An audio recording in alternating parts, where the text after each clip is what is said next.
آج کی دو باتیں. الحمدللہ وکفا الحمدللہ وکفا وسلام علی عبادہ الذین اصطفی. اما بعد. کل ہم نے یہ ڈسکس کیا کہ سالک جو ہے اس کا اینڈ گول یہ ہوتا ہے کہ وہ وقوف قلبی حاصل کر جائے. ہر سالک جو بیعت کرتا ہے چاہے وہ نیت یہ رکھے یا وہ نہ رکھے، اس کا گول یہ ہونا چاہیے کہ جی مجھے یہ وقوف قلبی حاصل ہو گئی. اگر تو یہ چیز حاصل ہو گئی تو بہت بڑی کامیابی. اس نے مشائخ سے بیعت ہونے کی اصل مقصد کو پہچان لیا. دوسری بات کل ہم نے یہ کی کہ یہ جو وقوف قلبی کا حاصل ہو جانا کہ ہر وقت دھیان اللہ کی طرف ہو، یہ پاسبل گولز میں سے ہے، امپاسبل گول نہیں ہے. یعنی ممکنات میں سے ہے کہ عام ذہن یہ سوچتا ہے کہ شاید یہ ممکنات میں سے نہیں ہے.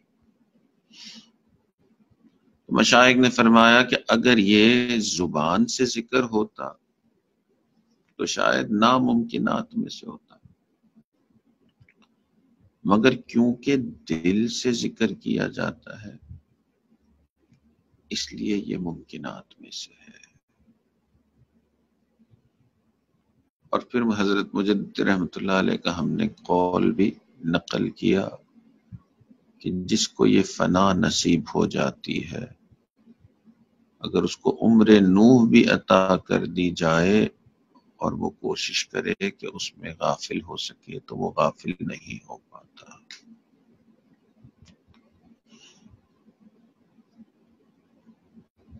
تو اب یہ جو فنا حاصل کرنا، اس لیول تک پہنچنا، اس کی ترتیب بنائی مختلف مشائخ نے مختلف طریقوں سے. تو یہ جو تصوف کے 4 مختلف سلسلے ہیں نا، نقشبندیہ بھی ہے، چشتیہ بھی ہے، سہروردیہ بھی ہے، اور پھر اس کے علاوہ قادریہ بھی ہے، یہ اپنے طریقوں کی وجہ سے 4 الگ الگ سلسلے ہیں. ان چاروں میں جو اینڈ گول ہے وہ یہی ہے کہ جو بھی سالک ہو جس راستے سے بھی سلوک کو طے کرے، چاروں کا اصل مقصد یہ ہے کہ سالک کی اللہ سے اتنا تعلق ہو جائے کہ وہ ہر وقت اللہ کو یاد کرنے والا بن جائے. تو چاروں کا مقصد ایک ہی ہے کہ سالک کو اللہ سے ملانا ہے، اللہ کو ہر وقت یاد کرنے والا سالک بنانا ہے. مگر چاروں کا طریقہ کار جو ہے وہ مختلف ہے. اس میں سلسلہ عالیہ نقشبندیہ جو ہے وہ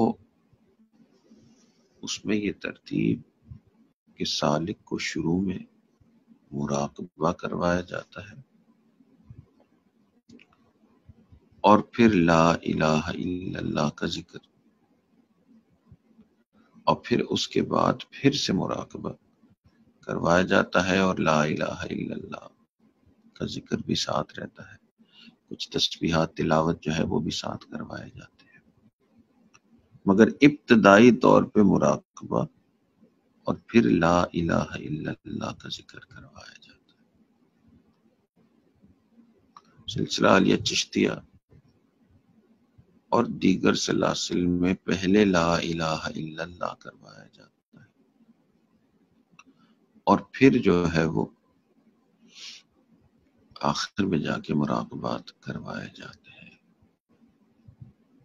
تو چاروں سلاسل جو ہے اس کے اندر اصل جو اختلاف ہے وہ طریقے کا ہے۔ ایک سلسلے میں ایک طرح سے ذکر اذکار ایک کمبینیشن استعمال کیا جاتا ہے، اور دوسرے سلاسل میں دوسرے طرح کا کمبینیشن استعمال کیا جاتا ہے۔ اور کیونکہ چاروں کامیاب کمبینیشن ہے، چاروں سلسلوں سے ایسے لوگ ان سلسلوں پر عمل کرتے ہوئے، ان کے اذکار پر عمل کرتے ہوئے ایک ایسے مقام پہ پہنچے جہاں وہ اللہ کے بہت قریب ہوئے، اس لیے یہ چاروں مقبول سلسلے ہیں، مگر طریقہ کار جو ہے وہ مختلف ہے۔ مشائخ نے مثال اس کی یوں دی کہ جو سلسلہ عالیہ نقشبندیہ ہے اس کی جو ترتیب ہے اس میں مراقبہ پہلے ہے اور لا الہ الا اللہ بعد میں، اور سلسلہ دیگر جو ہے ان میں لا الہ الا اللہ پہلے اور مراقبات بعد میں ہے۔ تو حضرت حاجی امداد اللہ مہاجر مکی رحمۃ اللہ علیہ نے سلسلہ عالیہ نقشبندیہ اور دیگر سلاسل کو یوں بیان کیا، یوں ایکسپلین کیا کہ جیسے زمین کے اندر انسان بیج ڈالتا ہے اور جیسے جیسے فصل آتی ہے ویسے ویسے، یعنی بیج ڈالتا ہے پھر فصل اگتی ہے اس کو کاٹتا ہے، پھر آگے بیج ڈالتا ہے پھر فصل اگتی ہے پھر اس کو کاٹتا ہے۔ تو یہ طریقہ جو ہے انہوں نے کہا کہ یہ سلسلہ عالیہ نقشبندیہ کا طریقہ، اور باقی سلاسل کا طریقہ یہ ہے کہ پوری زمین میں بیج ڈال دیا اور ایک ساتھ جب فصل اٹھی تو سارے کو کاٹ دیا۔ تو انہوں نے کہا سلسلہ عالیہ نقشبندیہ کی مثال یوں ہے کہ رزلٹ جو ہے وہ تھوڑا تھوڑا فوراً ہی حاصل ہو جاتا ہے، اور باقی تمام سلاسل میں بیج ڈال کر بہت ساری زمین پہ بیج ڈال دیا، اس کے بعد فصل جب آئی تو سب کو ایک ساتھ کاٹ دیا۔ تو حضرت حاجی امداد اللہ مہاجر مکی رحمۃ اللہ علیہ یہ چاروں سلاسل میں خلافت یافتہ تھے اور چاروں سلاسل میں بیعت کرتے تھے۔ تو ایک سالک آیا، آپ نے اس سے پوچھا جی کون سے سلسلے میں بیعت ہونا چاہو گے؟ اس نے کہا حضرت آپ بتائیں کون سے سلسلے میں بیعت ہوں۔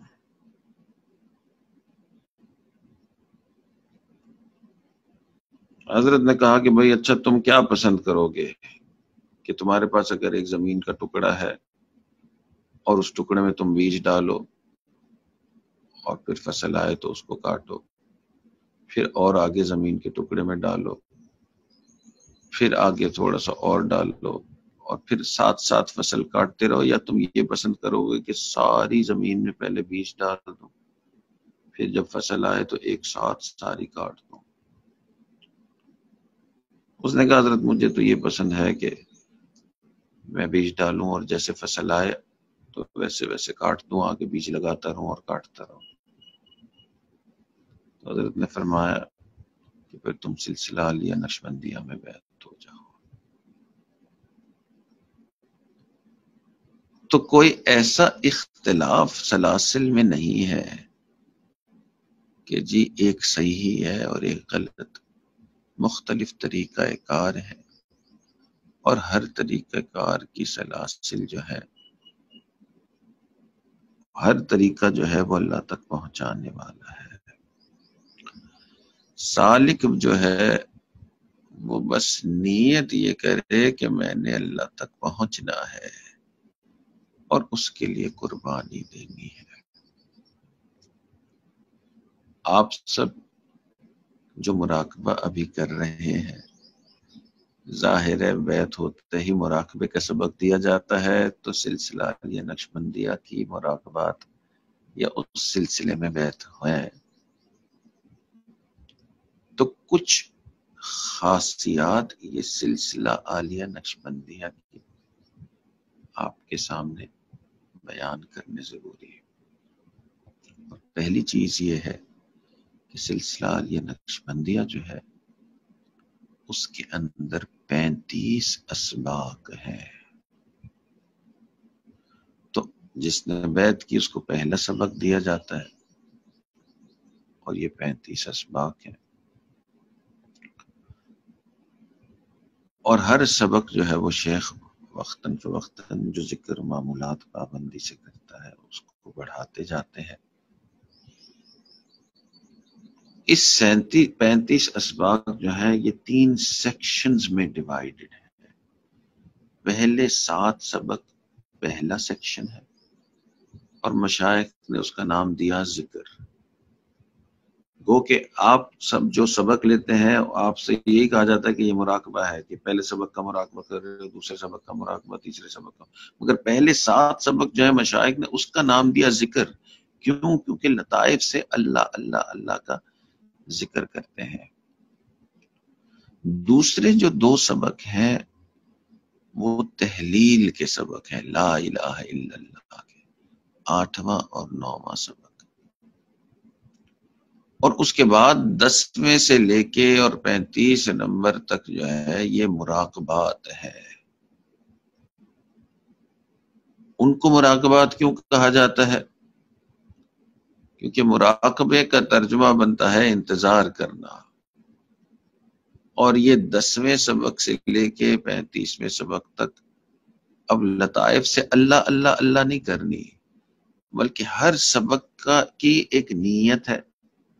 سالک جو ہے وہ شیخ کے سامنے وہ نیت سبق کی پڑھتا ہے، اور وہ نیت کر کے اس لطیفے کے اوپر بیٹھ کے انتظار فیض کرتا ہے، اور اس کو فیض کے انوارات خود بخود لطیفے میں محسوس ہونا شروع ہو جاتے ہیں۔